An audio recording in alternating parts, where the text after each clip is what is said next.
मित्रांनो, जर आईचा आशीर्वाद हवा असेल तर चॅनेलला सबस्क्राईब करा.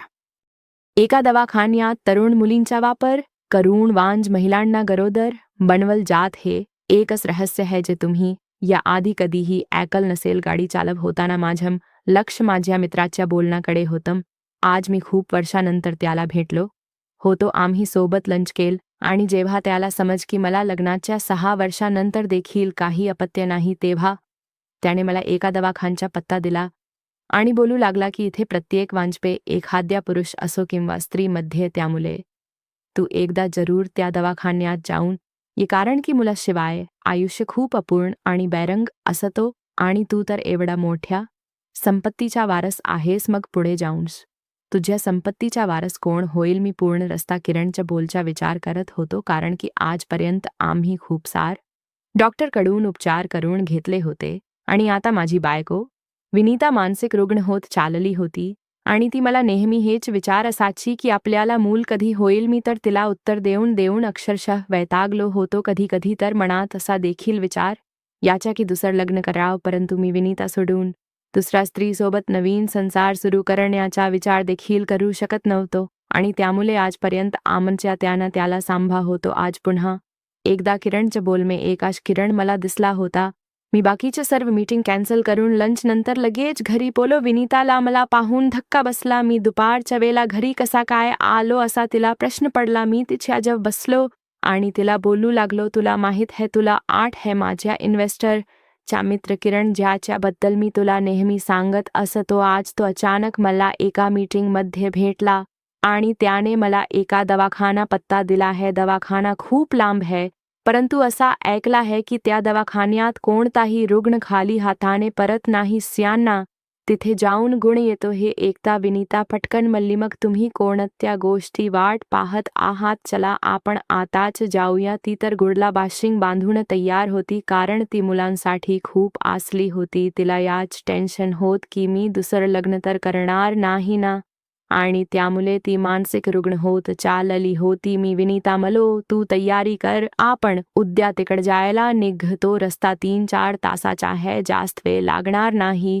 तिच्या चेहरा मला आनंद दिसू लागला. जेव्हा कधी आम्ही उपचारासा जायचो तेव्हा देखील ती अशीच आनंदी आणि उत्साही दिसायची आणि मग पुन्हा 2-4 महिन्यानंतर तिचा तो उत्साह, तिची ती आशा दुसमीची. जेव्हा उपचारा नावाखाली तिला काहीच गुण यायच नाही तेव्हा ती उदास व्हायची आणि पुन्हा मग ती दुःखाच्या अंधारात हरवून जायची. यावे तिच्या चेहऱ्यावरचा आनंद बघून मी देवाक प्रार्थना केली आणि म्हणा, कोणता तरी असा चमत्कार कर की जमू माझी बायको गरोदर राहील आणि तिच्या चेहऱ्यावरून हा आनंद कधीही जाणार नाही. दुसऱ्या दिवशी सकाळी माझ्या बायकोसोबत विनीतासोबत त्या हॉस्पिटलकडे पोहो चलो, ज्याचा पत्ता मला माझ्या मित्राने किरणने दिला होता. तिथे जाऊन समज की तो एक खूप लहानसा दवाखाना आहे आणि तिथे फक्त वांजपणाचा उपचार होतो. दुसरा कोणताही रुग्ण त्या दवाखान्यात येत नाही. हे ऐकून तर मला आणखी बरं वाटलं की जर एकाचा आजारा दवाखाना आहे तर नक्की इथे उपचार चांगला होत असेल. आणि सोबत किरणने देखील त्या दवाखानू स्तुती केली होती, कारण त्याच्या बहिणीने त्याच दवाखान्यात स्वतः व उपचार करून घेतले होते आणि तिला गुड न्यूज मिळाली होती. मी आणि माझी बायको आमच्या वेळची वाट पाहत होतो. आम्हाला टोकन दिला गेला होता आणि जवळजवळ 1.5 तासानंतर आमचा नंबर आला. तिथे गर्दी खूप जास्त होती आणि सग महिला विनीता सारख्या होत्या. काही महिला सोबत विनीता बोलू लागली तेव्हा तिला त्यांच्या कडून जरा धीर मिळाला की इथे सग महिला त्याच उपचारासा आल्या आहेत आणि सगजणी त्या दवाखान्यात खूप स्तुती करत होत्या की इथले डॉक्टर खूप चांगल्या पद्धतीने रुग्णालय चांगला करतात. फक्त इलाज खूप महाग है. पैशाची काळजी मला किंवा विनीता आजी संगीत बाबतीतचा खूप मोठा व्यवसाय होता आणि आमच्या घरात कोणत्या गोष्टीची कमतरता नव्हती. फक्त एकाच गोष्टीची कमतरता होती, ते म्हणजे मूल, आणि त्यासाठी आम्ही पाण्यासारखा पैसा खर्च करायला तयार होतो. आणि आजपर्यंत तर खूप सारे डॉक्टर मागे आम्ही लाखो रुपये खर्च केले होते. आमची वेळ आल्यावर आम्ही दोघेही, मी आणि विनीता, डॉक्टरच्या केबिनमध्ये गेलो. एक वयस्क स्त्री डॉक्टर खुर्चीत बसलेली होती. तिने विनीता हातात रिपोर्टच्या फाईल घेतली आणि मग ते रिपोर्ट चेक करू लागली. मागच्या किती वर्षापासून माहीत नाही माझ्या बायकोने एक प्रकारच्या अल्ट्रासाऊंड टेस्ट, ब्लड टेस्ट अशा खूपशा टेस्ट केल्या होत्या आणि त्या टेस्ट रिपोर्ट ती सोबत घेऊन आली होती खूप. नंतर त्या डॉक्टरने त्यांची मानवर केली आणि बोलू लागल काळजी करण्याची काहीच गरज नाही, हे रिपोर्ट खूप जुने आहेत, त्यामुळे आपण काही नवीन टेस्ट करू आणि मग तुमच्यावर इलाज सुरू करू. त्या डॉक्टरने काही टेस्ट लिहून दिल्या आणि बोलू लागली तुम्ही आता ही टेस्ट करून घ्या आणि मग आठवड्यानंतर रिपोर्ट मिळती तेव्हा येऊन मला ही रिपोर्ट दाखवा, नाराज होऊ नका, चांगल होईल अशी मनात आशा वागा आणि मग तुम्हाला देखील लवकरात लवकर खुशखबरी मिळेल. डॉक्टर अंच्या मनुष्यकोला त्याच दवाखाना लाफमध्ये घेऊन गेलो मा बायको टेस्ट करण्यासाठी. आता मी एका खोली निघून गेली आणि मी बाहेर बसलो होतो. मी पाहिल त्या दवाखान्यात खूपशा तरुण मुली होत्या, त्या दिसायला अगदी सुंदर होत्या. असं वाटत होत जणू काही त्या दवाखान्यात आल्या नाहीत तर एखाद्या फॅशन शो मध्ये आले आहेत. ठीक आहे, तस पण आजकाल डॉक्टर अशा पद्धतीचे असतात. मी आजपर्यंत खूपशा डॉक्टर पाहिल होतं जे प्रमाणात महाग कपडे आणि चप्पल्स वापराचे आणि पर्स देखील लाखो रुपयाचे वापराचे. ऋणापासून ते कम देखील खूप होते, परंतु नाही त्या मुली डॉक्टर होत्या आणि नाही रुग्ण माहीत नाही त्या लबमध्ये काय करत होत्या. सगसग जणी हातावर हात ठेवून अगदी आरामा निवांत बसल्या होत्या. काही वेळ तरी मी त्यांना बघत बसलो, परंतु तरी देखील ते तिथे काय करतात याबद्दल मला काहीच अंदाज बांधता आला नाही. आणि मग थोडवे नंतर माझी बायको टेस्ट करून बाहेर आली. रिपोर्ट एका आठवड्यानंतर मिना होते आणि तेव्हा डॉक्टर दाखवा होते. त्यामुळे आम्ही घरी निघलो. माझ्या बायकोला विनत म्हणलो तू दिवस रात्र फक्त प्रार्थना कर की इथं आपल्याला एक खुशखबरी मिळेल. एक आठवडा पटकन निघून गेला. मी ऑफिस कामाम व्यस्त राहिलो कारण की मला दवाखान्यात जाण्यासाठी पुन्हा एक दिवसाची सुट्टी पाहिजे होती आणि विनीता तर दिवस रात्र देवाक प्रार्थना करत होती. आणि मग तो दिवस देखील आला जेव्हा आम्हाला दवाखान्यात जायचं होत. आम्ही त्या लॅबमधून रिपोर्ट घेतले. डॉक्टर जब बोललो, डॉक्टरने सग रिपोर्ट अगदी बारने पाहिले आणि मग काय विचार करून बोलू लागली की तुमच्या बायकोच्या रिपोर्टमध्ये इतका जास्त काही प्रॉब्लेम नाही, मला तुमची देखील टेस्ट करायची है. डॉक्टरचं बोलणं ऐकून मला थोडा आर्या धक्का बसला. तेव्हा ती डॉक्टर बोलू लागली मी हे फक्त अंदाजा रूपा बोलते, देव ना करो. जर तुमच्यामध्ये काही प्रॉब्लेम असेल तर मी तुमच्या बायकोसोबत तुमच्या देखील इलाज सुरू करेन आणि मग त्यामुळे तुम्हाला खूप जास्त वेळ वाट पाहावी लागणार नाही. ती माझ्याकडे बघून बोलू लागली तुम्ही एक सुशिक्षित व्यक्ती आहात, त्यामुळे तुम्हाला माझ्या बोलाचा अर्थ अगदी समजू शकतो. ही काही मोठी गोष्ट नाही, आजार तर कोणालाही होऊ शकतो आणि गोष्ट आजाराची नाही, कधी कधी आपले हार्मोन्स देखील डिस्टर्ब होतात, त्यामुळे टेस्ट करण्यामध्ये काहीच वाईट नाही. डॉक्टर बोलणं ऐकून मी टेस्ट करण्यासाठी तयार झालो की विनीता सोबत माझ्या देखील इलाज केला गेला तर मूल होईल. डॉक्टरने मला लाईव्ह एम पाठव आणि विनीता डॉक्टर जेव्हा बसली होती, डॉक्टर विनीता बोलू लागली रिपोर्ट तुम्हाला लवकरात लवकर मिळती, तुम्ही रिपोर्ट घेऊन पुन्हा परत या, तुम्ही बाहेर थांबा तोपर्यंत मी दुसरा पेशंट ला बघते. मी लॅबमध्ये माझी टेस्ट करण्यासाठी गेलो तेव्हा त्यांनी मला एका खास खोलीमध्ये पाठव. मी तेथे माझ्या टेस्टचे सफल जमा केले आणि बाहेर निघ लागलो तेव्हा एकदम मला खूप मोठा धक्का बसला कारण की त्या खोलीमध्ये एक तरुण मुलगी येत होती. मला थोडी लाज वाटली कारण की ती खोली पुरुषांचा होती, तिथे पुरुषांची एक खास टेस्ट केली जात होती. मग असा असतानाही मुलगी आतमध्ये कशी काय आली होती? कदाचित तिच्या त्या लाफ सोबत संबंध होता, त्या मुस्तीला त्या लॅबमध्ये येपासून कोणीही रोकल नव्हत. जव तास एक तास वाट पाहिल्या नंतर मला रिपोर्ट मिली आणि मग मी तो रिपोर्ट घेऊन डॉक्टर केबिनमध्ये गेलो. डॉक्टरने रिपोर्ट पाहिले आणि बोलू लागली तुमच्यामध्ये देखील काहीच प्रॉब्लेम नाही, मी दोघा औषध देते जेणेकरून तुमचे हार्मोन्स बॅलन्स होतील आणि तुमची बायको गरोदर होईल. डॉक्टर बोलणं ऐकून मी हैराण झालो कारण की आजपर्यंत जे डॉक्टरकडे गेलो होतो त्या सगळी सांगितले होतं की माझी बायको कधीही गरोदर होऊ शकत नाही आणि त्यामुळे तर ती दिवस रात्र काजत असाय.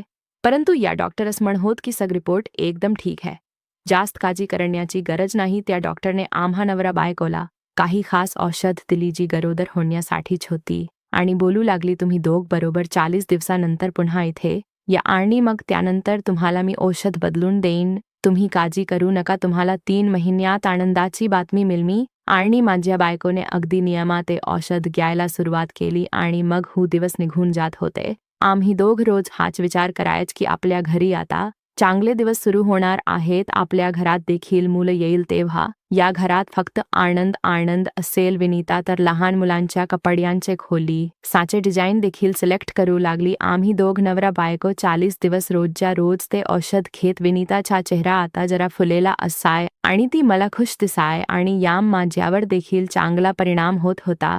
आमच्या दोघांमध्ये आता भांडण देखील खूप कमी झाली होती, कारण जेव्हा कधी विनीता मुलाबद्दल बोलाय तेव्हा आमच्या मध्ये वाद सुरू व्हायचा. परंतु आता आमच्या दोघांमध्ये फक्त एकच विषय असायचा की बा झाल्यावर त्याच नाव काय ठेवायचे. 40 दिवसानंतर मी आणि माझी बायको दवाखान्यात पोच. तेव्हा डॉक्टरने आमच्या तपती चौकशी केली. तिने आम्हाला पाहता क्षणी ओखल आणि विचारू लागली, तुम्ही औषध अगदी वेळेवर घेतली की नाही. आणि मग त्यानंतर ती डॉक्टर बोलू लागली, आता पुन्हा एकदा तुमच्या बायकोची टेस्ट केली जाईल, परंतु त्या टेस्टसाठी तुमच्या बायकोला इथे एक रात्र थांबा लागेल. आम्ही रात्री काही औषध देऊ आणि मग सकाळ तुमच्या बायकोची टेस्ट केली जाईल. हे ऐकून मी जरा काजत पडलो. एकतर माझ्यासाठी ते थांब पॉसिबल नव्हत. मी खूप मुश्किल एक दिवसाची सुट्टी काढायच्या, कारण की माझ्यासाठी मीटिंग कॅन्सल करण हे खूप टेन्शनचं काम असाय. एक रात्र तिथे थांबचा अर्थ होता की दुसरा दिवस देखील मला तिथे थांबा लागला असत आणि मग माझी 2 दिवसाची सुट्टी होणार. मी टेन्शनमध्ये विनीताकडे पाहिल तेव्हा ती बोलू लागली, तुम्ही मला ॲडमिट करून निघून जा. मी एकच थांबे इथे, एका रात्रीची तर गोष्ट आहे, परंतु माझं मन करत नव्वत. विनीता माहेरची लोक देखील दुसऱ्या शहरात राहत होते आणि माझ्या घरातील लोक तर सग अमेरिकेत सेटल होते. त्यामुळे त्यावेळेला असं कोणीही नव्हत ज्याला मी विनीता सोबत थांबला सांगू शके. डॉक्टरने मला विश्वास दिला आणि बोलू लागली, तुम्ही काळजी करू नका, आम्ही तुमच्या बायकोची काळजी घेऊ. विनीता देखील बोलू लागली की तुम्ही निर्धास्तपणे जा. तस तर विनीता खूप हुशार आणि बिनधास्त स्त्री होती, त्यामुळे मला जास्त काळजी करण्याची गरज नव्हती. परंतु आजपर्यंत असं कधीच झालं नव्हतं की मी तिला एकला सोडल असेल. डॉक्टर बोलू लागली, आज रात्री जे औषध तुमच्या बायकोला दिल जाईल ते खूप जास्त महाग आहे, त्यामुळे त्याचे पैसे तुम्हाला ॲडव्हान्समध्ये काउंटरवर जमा करावे लागतील. मला काहीच प्रॉब्लेम नव्हता. मी पैसे जमा केले, माझ्या बायकोच्या ॲडमिशन केलं आणि माझ्या बायकोला त्या खोलीमध्ये सोडायला गेलो. तेव्हा ती मुलगी तिथे आली ज्या मुलीला मी त्या दिवशी मध्ये पाहिलं होत. तिला पाहून जरा मी हैराण झालो.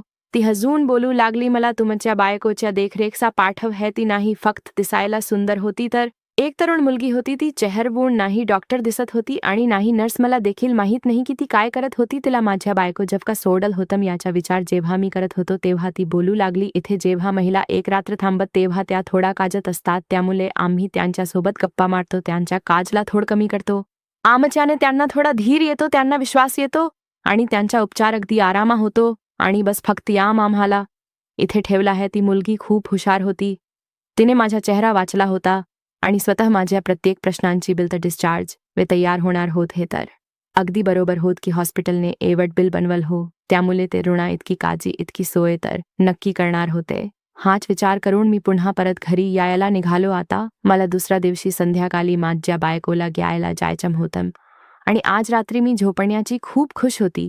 तिने तिच्या तब्येतबद्दल सांगितले आणि बोलू लागली, स्टाफ खूप चांगला आहे, मला इथे अजिबात बोर होत नाही आणि नाही कुठली काळजी वाटत आहे. मला आता पूर्णपूरमध्ये बिजी हिलो आणि संध्याकाळी दवाखान्यात पोच. माझी बायको व्हाईट ड्रेस घालून बेड बसली होती. मला बघून ती हसली आणि म्हणा, माझ्या सग टेस्ट झाले आहेत आणि तुम्हाला माहीत आहे का काय झालं. मी म्हणा, मला कस माहीत असणार, तू सांग काय झालं. माझ्या बायकोला तर मला कोट घालणे आधीपासून खूप वाईट सवय होती.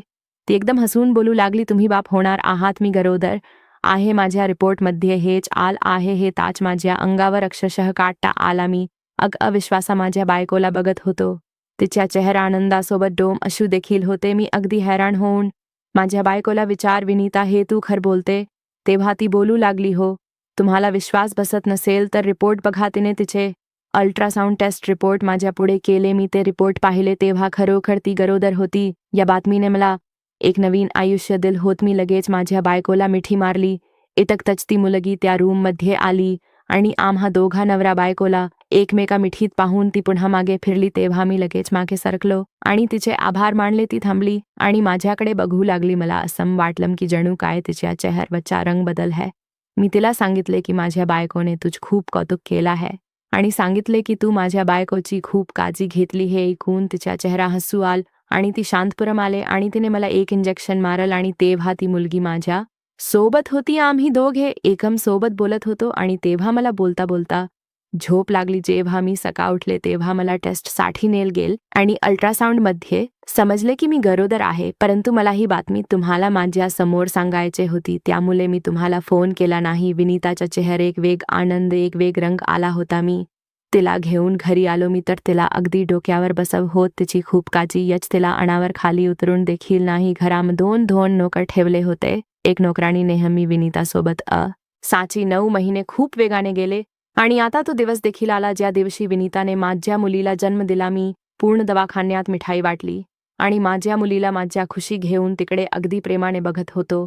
पण जशी माझी मुलगी मोठी होत गेली तिच्या चेहऱ्यावरचा रंगरूप बदलत गेल. मला काहीतरी वेग वाटू लागल, कारण की माझी मुलगी माझ्या बायकोसारखी नव्हती आणि नाही माझ्यासारखी. उलट मी जे तिच्या चेहऱ्याकडे पाहासो तेव्हा मला तीच तरुण मुलगी दिसायची जी दवाखान्यात माझ्या बायकोसोबत होती, कारण माझी मुलगी अगदी हुबेहूब त्या मुलीसारखी होती. इतक काय तर माझ्या मुलीच्या डोळ्यांचा रंग देखील त्या मुलीच्या रंगासारखा ब्राऊन होता. तर दुसरीकडे मी आणि माझी बायको आमच्या दोघांचेही डोकाभर होते. माझी मुलगी वर्षाची झाली तेव्हा ती सेम टू सेम त्या मुलीसारखी दिसू लागली आणि मग माझ्या मनात वेगवेग प्रकारचे प्रश्न निर्माण झाले. माझी बायको जी इतक वर्षापासून वांज होती ती महिनाभरात गरोदर कशी झाली? तिला एक रात्र दवाखान्यात देखील का ठेवला गेलं माहीत नाही. माझ्या डोक्यात काय चालू होतं? माझी बायको माझ्यासोबत नाही तर त्या मुलीसोबत थांबली होती. काहीतरी अशी गडबड नक्की होती जी मला माहीत नव्हती. परंतु माझ्या मुलीचा चेहरा मला ओढण सांगत होता की काहीतरी चुकीचं नक्की झालं आहे. मी कितीतरी वेळा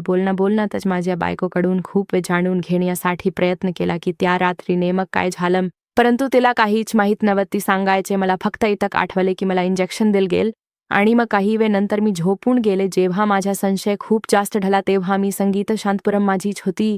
मी अगदी प्रेमाने तिचा पापा घेतला आणि तो माझा एक भास होता अशी मनाची समजत केली. त्यानंतर मला कोणीही असा व्यक्ती भेटायला ज्याला मूल होत नसेल तेव्हा मी त्याला अगदी आनंदाने त्याच दवाखान्याचा पत्ता सांगायचे जो की तिथे वांजपणाचा खूप चांगला इलाज केला जातो. दिवस असेच भराभर निघून चालले होते की एके दिवशी मला त्या हॉटेलमध्ये माझा तो मित्र किरण भेटला. मी जसा त्याच्या जब गेलो तेव्हा तो माझ्या पासून नजर चोरून बाहेर जाऊ लागला. मी त्याला अव्वल आणि विचार, अरे तू कुठे पोहून चालला आहेस? इतक वर्षानंतर भेटला आहेस तू तर दुबला गेला होतास ना. माझा पूर्ण आयुष्य बदलून गेला है. ये आपण सोबत बसून लंच करूया. तो शांतपुरम तर झाला नाही, उलट माझ्यापासून नजर चोरू लागला. मी त्याला विचार, काय झालंय? काही घडल का? तू माझ्यापासून काही लत आहेस का?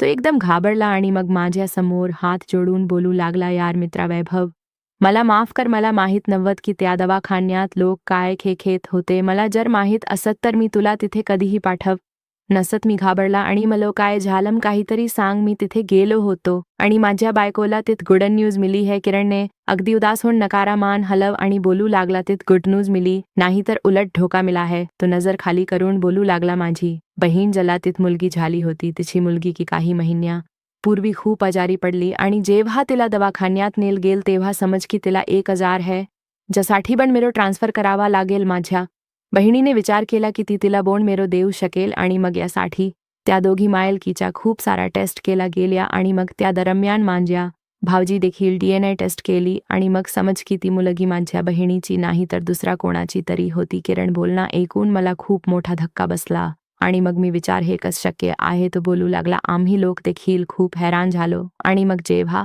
आही सगळी माहिती काढली तर दवाखान्यात गेलो तेव्हा समज की ते लोक खूप मोठा घेत होते. टेस्ट नावाखाली ते पुरुषम वीर्य घेतात आणि मग तेच वीर्य तितक तरुण मुलींच्या शरीरात टाक. तरुण मुली अगदी सशक्त असतात, त्या लगेच गरोदर राहतात आणि मग त्यानंतर ते लोक एक रात्र पेशंटला टेस्टच्या नावाखाली तिथे ठेवून देतात आणि मग ते गर्भ तरुण मुलीच्या शरीरात काढून तेव्हा मलेला वाटत की हे तिच्या मल आहे आणि ती गरोदर झाली आहे. पण खरतर ते मूल तिच्या नव्या आणि त्या तरुण मुलीच असत ज्या मुलीला त्या दवाखान्यात लोकांनी या कामासाठी विकत घेतले असत. माझ्या बहिणीची जी मुलगी आहे ती माझ्या भाऊजी आणि त्या तरुण मुलीची आहे ज्या तरुण मुलीला माझ्या बहिणीच्या काळजीचा एक रात्र ठेव होतं. आम्ही ही गोष्ट आमच्या बहिणीला सांगितले नाही कारण की खूप वर्षानंतर तिच्या जब आनंद आला होता आणि ती पुन्हा एकदा जगू लागली होती.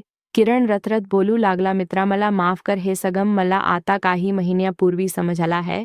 त्यामुळे आज तुला बघून मी पूर्ण जात होतो, परंतु मला माहीत होतं की जर मी तुझ्या समोर बसलो तर मला तुझ्यापासून खरलप होता येणार नाही आणि मग तुझा आनंद माती मूल ठेल. किरणचं बोलणं ऐकून खरोखर माझ्या पाया खालची जमीन सरकले होती मी माझी.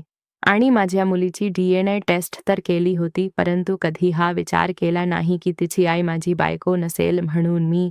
या दोघी कोणतीही टेस्ट केली नव्हती. माझी मुलगी अगदी त्या तरुण मुलीसारखी दिसत होती जी त्या दिवशी त्या खोलीमध्ये आली होती. नक्की माझ्या रियाला त्या मुलीच्या शरीरात टाकला गेल होत आणि मग तिच्या शरीरात गर्भ काढून माझ्या बायकोच या शरीराच्या आत टाकला गेल होत. त्या दवाखान्यात लोक खूप भयानक खेखेत होते, कारण की त्या लोकांनी माझ्या बायकोच्या डिस्चार्जच्या वेळेला पूर्ण 3 लाखा बिल बनवला होता आणि मी देखील त्या आनंद ते बिल भरल होत की मी बाप होणार आहे. काही वेळ किरण सोबत बसल्यानंतर मी घरी परत आलो. मी विचार करत होतो की बायकोला हे सर्व सत्य सांगू का, परंतु जेव्हा मी घराम गेलो तेव्हा माझी बायको माझी मुलगी विवाहासोबत खेत होती. मला तिच्या चेहऱ्यावर जो आनंद दिसत होता तो आनंद खूप वर्षानंतर दिसत होता. जर मी तिच्याकडून तो आनंद हिराव घेतला असता तर कदाचित ती जिवंतपणी मेली असती. विभा माझी आणि विनेताची मुलगी होती हीच गोष्ट आम्हाला माहीत होती आणि पूर्ण समाजाला देखील हीच गोष्ट माहीत होती. त्यामुळे अजून कोणाला सत्य सांग नाही गरज होती आणि नाही फायदा. मला बघून विभा तिची छोटी छोटी पावल उछल धावत माझ्या जव आली आणि मी तिला माझ्या खुशी घेऊन तिचे पापे लागलो. हे सगदृश्य पाहून विनीता अगदी खखन हसली आणि मग त्या दृश्य माझ्या घरा एक वेगळी रौनक आली होती. आता कोणालाही सत्य सांग काहीच गरज नव्हती. मी माझ्या मित्राला त्या दवाखान्याबद्दल सगळं काही सांगितले होतं. माझा मित्र कमिशनर होता आणि मला माहीत होतं की तो लवकरात लवकर काहीतरी लीगल ॲक्शन घेईल आणि त्या हॉस्पिटलचं सर्वसुखी काम बंद करेल. मूल ही एक अशी गोष्ट आहे जे मीवसा मनुष्य कोणत्याही स्तरापर्यंत पोहोच शकतो आणि काही लोक तर या गोष्टी फायदा घेऊन आपला व्यवसाय मोठा करतात. खूप भयानक पद्धतीने लोकांच्या भावनासोबत खेळतात. त्यामुळे अशा प्रकारच्या लोकांपासून नेहमी सावध राहिला पाहिजे आणि मूल होण्यासाठी कधीही कोणत्या चुकीच्या ठिकाणी जाऊ नये. मित्रांनो, जर तुम्हाला ही कथा आवड असेल तर मला लाईक करा आणि अशा छान छान कथा पाहण्यासाठी चॅनल सबस्क्राईब करा. धन्यवाद.